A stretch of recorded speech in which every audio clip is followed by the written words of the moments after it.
So Steve Hansen calling it quits from the All Blacks after 2019's World Cup, following that path of Joe Schmidt, to be fair, who recently said he was going to call it quits with Ireland after 2019 as well. Gatland is finishing with Wales, so there's a whole bunch of coaches. It makes sense. It happens after the World Cup who are going to go ahead and do something else for a while. Hansen is now on that list. Yeah, have a look at his record, the reason he's going, and who the possible replacements are. I have had a look at the New Zealand Herald. They've kind of summarised it. They said after 2012 he took over from Grant Henry. Winning percentage of 88.5%. That's 85 wins from 96 attempts. So it's a pretty darn good record for Steve Hansen. He himself said, in terms of his reason for leaving, that he is finishing. He thinks after 16 years it's the right time to move on after the World Cup.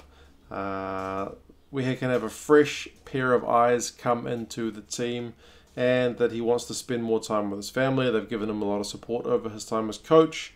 But yeah, basically that you don't get to spend that much time with your family if you're the All Blacks coach, which is kind of, I guess, to be expected, but it goes with the role. It talks a little bit. I watched the press conference and he talked a bit about, the fact that as All Blacks coach, you're kind of the property of New Zealand. If people want to come up to you while you're having dinner and talk to you, you're kind of obliged to do that. And he said he's not bagging it. It's just, it's part of the job. But now he wants to do his own thing, and that's kind of, you can't blame him after being with the team as an assistant and as head coach for such a long time.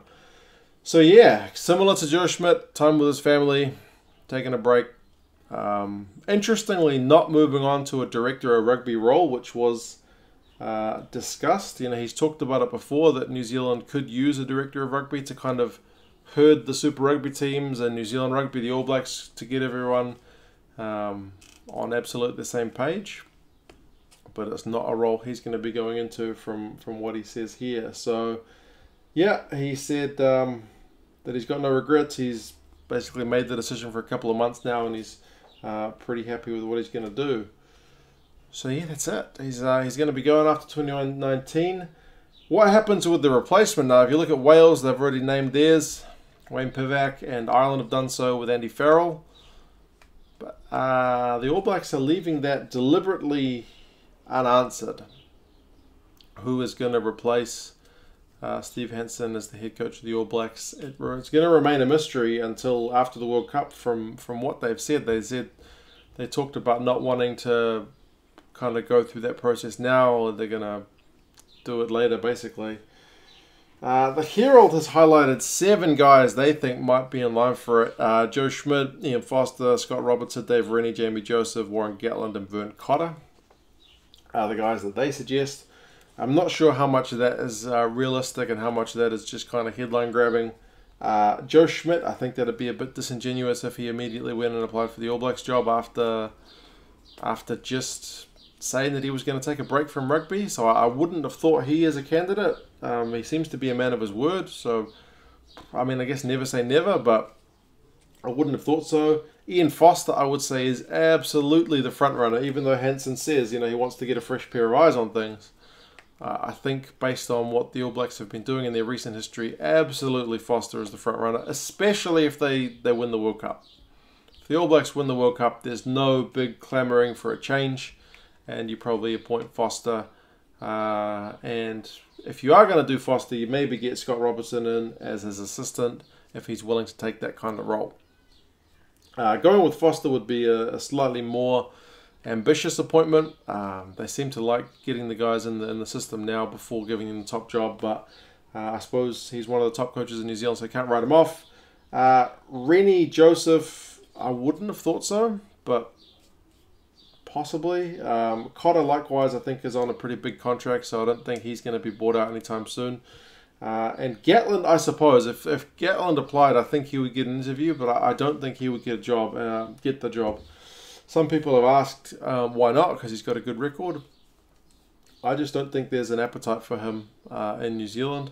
The media here did a pretty bad hit job on him when he was here with the Lions, so he's definitely not a popular guy with the average punter. Some people will say the way he gives press conferences is a bit kind of terse at times, so that kind of turns people off to him. But I mean, Steve Hansen's no great orator, so I wouldn't have thought that's a huge reason for it. But yeah, the media did paint a bad picture of Warren when he was here. So my money would be on Foster if they win the World Cup, and perhaps Robertson as his assistant.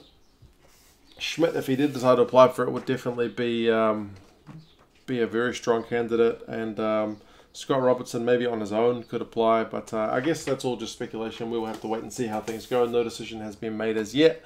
What do you guys think about this? Are you satisfied that Steve's decided to go? Would you rather see him stay on as coach, or perhaps even director of rugby? Who do you think is going to be next coach?